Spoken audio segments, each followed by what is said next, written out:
Latar belakang Kabinet Sukiman. Setelah Kabinet Natsir dinilai gagal dalam menjalankan roda pemerintahan, sehingga mendapat mosi tidak percaya dari pemerintahan, dan tepat pada tanggal 21 Maret 1951, Perdana Menteri Natsir mengembalikan mandat kepada Presiden. Presiden Soekarno kemudian menunjuk Sukiman dari Partai Masyumi dan Jojo Sukarto PNI menjadi formatur. Walaupun mengalami sedikit kesulitan, namun pada akhirnya Sukiman dan Jojo Sukarto berhasil membentuk kabinet koalisi antara Masyumi dengan PNI dan beberapa partai kecil. Kabinet ini lebih dikenal dengan sebutan Kabinet Sukiman. Program kerja 1. Menjalankan berbagai tindakan tegas sebagai negara hukum untuk menjamin keamanan dan ketentraman serta menyempurnakan organisasi alat-alat kekuasaan negara. 2. Membuat dan melakukan rencana kemakmuran nasional dalam jangka pendek untuk mempertinggi kehidupan sosial ekonomi rakyat dan mempercepat usaha penempatan bekas pejuang dalam pembangunan.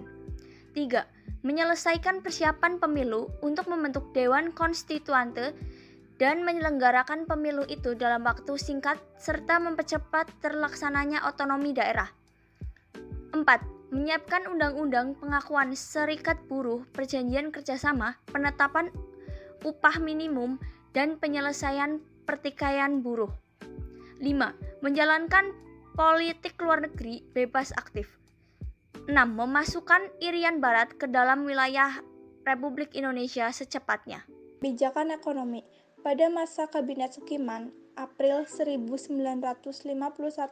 sampai Februari 1952, pemerintah berusaha membatasi krisis moneter.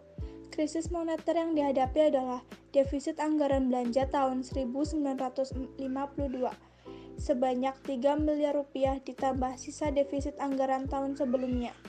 Kebijakan pemerintah dalam bidang ekonomi yang dilakukan antara lain: 1. Menasionalisasi Dejavaske Bank. 2. Menurunkan biaya ekspor. 3. Melakukan penghematan. 4. Melanjutkan program benteng dengan memberikan bantuan pinjaman kepada para pengusaha nasional golongan ekonomi lemah.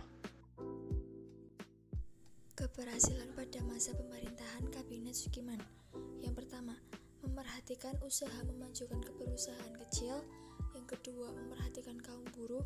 Yang ketiga, memperluas pendidikannya dengan mendirikan berbagai macam sekolah dan tingkatnya. Yang keempat, melanjutkan program kerja Kabinet Natsir. Hambatan pada Kabinet Sukiman adalah yang pertama, adanya pertukaran nota keuangan antara Menteri Luar Negeri Indonesia Soebardjo dengan Duta Besar Amerika Serikat Merle Kochran mengenai pemberian bantuan ekonomi dan militer dari pemerintah Amerika kepada Indonesia berdasarkan Ikatan Mutual Security ACT atau disingkat MSA, di mana dalam MSA terdapat pembatasan kebebasan politik luar negeri RI karena RI diwajibkan memperhatikan kepentingan Amerika. Tindakan Sukiman tersebut dipandang telah melanggar politik luar negara Indonesia yang bebas aktif, karena lebih condong ke blok barat, bahkan dinilai telah memasukkan Indonesia ke dalam blok barat. Yang kedua, adanya krisis moral yang ditandai dengan munculnya korupsi yang terjadi pada setiap lembaga pemerintahan dan kegemaran akan barang-barang mewah. Yang ketiga, masalah Irian Barat yang belum juga teratasi. Yang keempat, hubungan Sukiman dengan militer kurang baik, tampak dengan kurang tegasnya tindakan pemerintah menghadapi pemberontakan di Jawa Barat, Jawa Tengah, dan Sulawesi Selatan. Kemudian selanjutnya adalah berakhirnya masa pemerintahan Kabinet Sukiman. Kegagalan Kabinet Sukiman dinilai dalam penanganan masalah keamanan dalam negeri. Memihaknya Indonesia kepada blok barat dengan menandatangani Mutual Security Acts atau MSA dengan pemerintah Amerika Serikat. Hal ini memicu munculnya pertentangan dari Masyumi dan PNI atas tindakan Sukiman sehingga mereka menarik dukungannya pada kabinet tersebut.